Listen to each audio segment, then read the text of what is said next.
Hello, welcome to our class this evening. I hope your day has been okay. Uh, Today, we want to look at understanding concepts and practices in education management.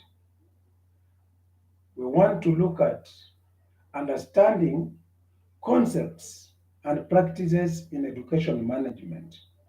I repeat, today we are looking at understanding concepts and practices in management. Under that, we want to look at educational administration and management. We shall also look at educational planning. And lastly, we are going to look at economics of education.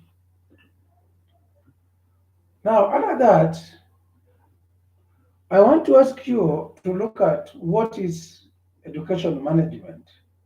You will look at the definition of education management, and it's important to look at what Peter 2002 said about what educational management is. It will also be prudent for you to look at what Cole GA 2002 said about what educational management is.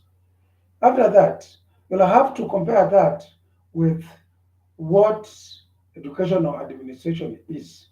And here, you'll have to look at what Griffin's 1959 said. So, what is education management? The earliest definition of educational management was proposed by Henry Fayol in 1916, and he defined education management. He defined education management in terms of what managers do, and thus to manage is to plan and to forecast, to organize, to command, to coordinate, and to control. That is what he said about education management. Sagiro Opita 2006, 2002 said that management is broadly defined as a process of getting things done through others, such as employees in an organization. So if you are the principal of a school, then you'll have to get your work done through the teachers and support staff. That is what management is. According to Cole GA 2006, 2002, he looked at management as a process that enables organizations to set and achieve their objectives by planning, organizing, and controlling the resources, including gaining commitment of their employees. What is administration? So the earliest definition of administration was advanced by Griffin 1959. And this is what he says, that administration is the process of directing and controlling life in a social organization. Mbiti 1974 said that administration is the formalized system which is intended to control, supervise, plan, and make decisions about various activities of an organization on the basis of establishing authority. So it will be important for us to look at the definition or the difference between administration and management. So let us look at the definition. The definition of educational management intimates that the manager is both a policy maker and a policy executor. What about administration? The administration is rarely part of the management, e.g., the principal is an administrator while B or M is the manager.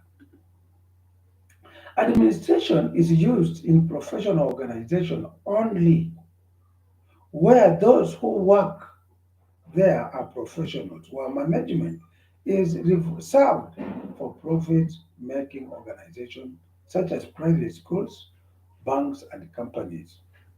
Management has been restricted to areas which do not require highly trained manpower, and where on the job training plays a major role in the staff development. Management or administrators are allowed to acquire and use resources. Aim of managers is to have surplus without which one is not seen as a manager. Problems in management. One, it is hard dealing with finance. It is easily affected by changes in the environment. Educational systems are open systems. Anybody can participate in BOM. In the same manner, the identification of technologies which will result in the implementation of tasks is a difficult task. Decision making is also not easy. Training of teachers and how they apply the methods is not uniform. So, up to that extent, I want you to look at the economics of education. And that one, you'll have to look at what Adam Smith said about economics of education. We'll also have to look at the approaches to economics. We have microeconomics and macroeconomics. So you'll have to look at the distinction between macroeconomics and microeconomics. Branches of economics. We have educational planning. Educational planning is an exercise that the government cannot ignore. This is because rational decisions need to be made so that the scarce resources might be used optimally in order to maximize returns from education. What is educational planning? Adesina 1990 defines planning as a way of protecting our intentions. That is, a method of deciding what we want to accomplish. Ejoku 1990 holds that to plan means to project, to focus, to design, and to make or charge our resources.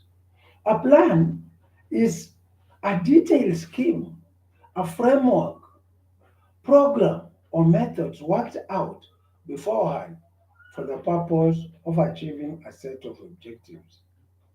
Educational planning is the application of a rational, systematic analysis to the process of educational development with the aim of making education more effective, efficient in responding to the needs and the goal of students and the society.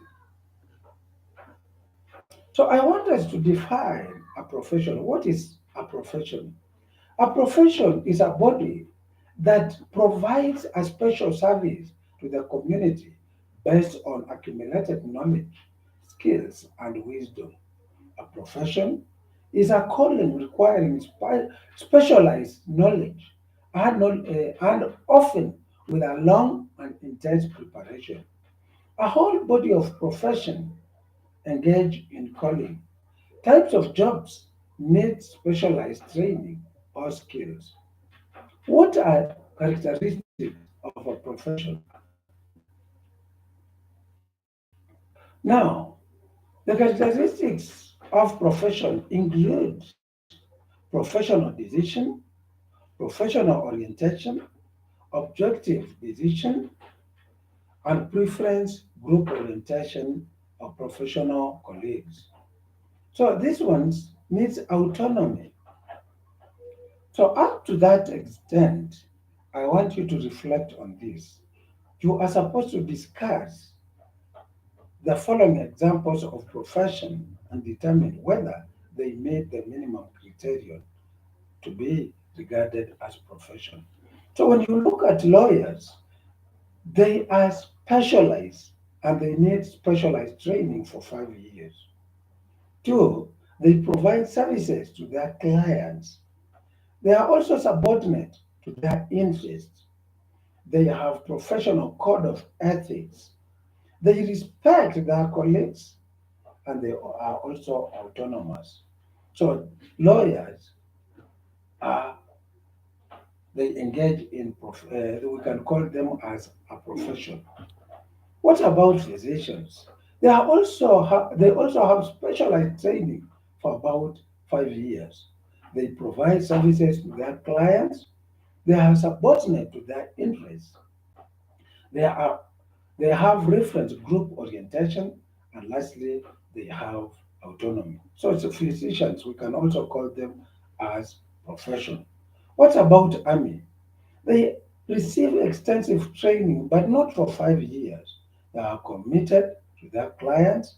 They have professional norms and they have no autonomy. So if you army, we cannot call them professionals because they don't have the required number of years in the training and they don't have autonomy. So they await to receive instructions or commands from their superiors. So we cannot call them professionals. What about teachers? Teachers are also not professionals. We can call them semi professionals. Why? Look at the level of training. For example, P1 teachers will only go for training for 2 years or so. Diploma teachers will only be trained for 3 years. Graduate teachers will only be trained for 4 years. So they don't qualify to be called professional. For them to qualify to be referred to as professionals, they need to be trained for 5 years. And here, they are extensively trained, but they don't have required number of years for training. For teachers to be called or to qualify to be called as professionals, they need to be trained for at least 5 years. So they provide services to their clients, yes. They are subordinate to their interests, yes. They have professional norms, yes. They have respect to their colleagues, yes. But they lack autonomy. And because they lack autonomy, then well, they cannot qualify to be called professionals. So up to that extent, I want to ask you if you are through with your assignment, the assignments that I gave you, the assignments that I gave you. And if you are not through with the assignments that I gave you, then I've given you a few more about 7 days. I've given you about 7 days to make sure that you have completed your assignments. And when I come, you'll have to collect. You'll have to collect your assignments. And town campus, I don't think I gave you assignment.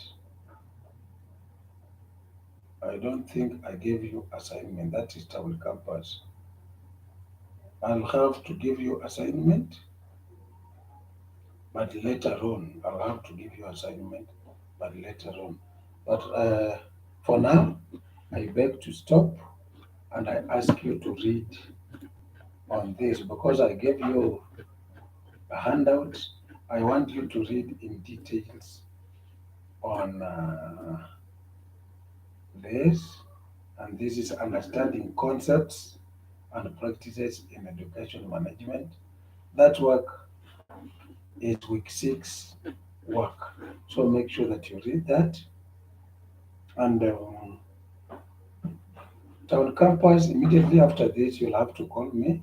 I'll guide you on how you guys will get the assignment. Um, so you can have a nice evening. Enjoy your supper.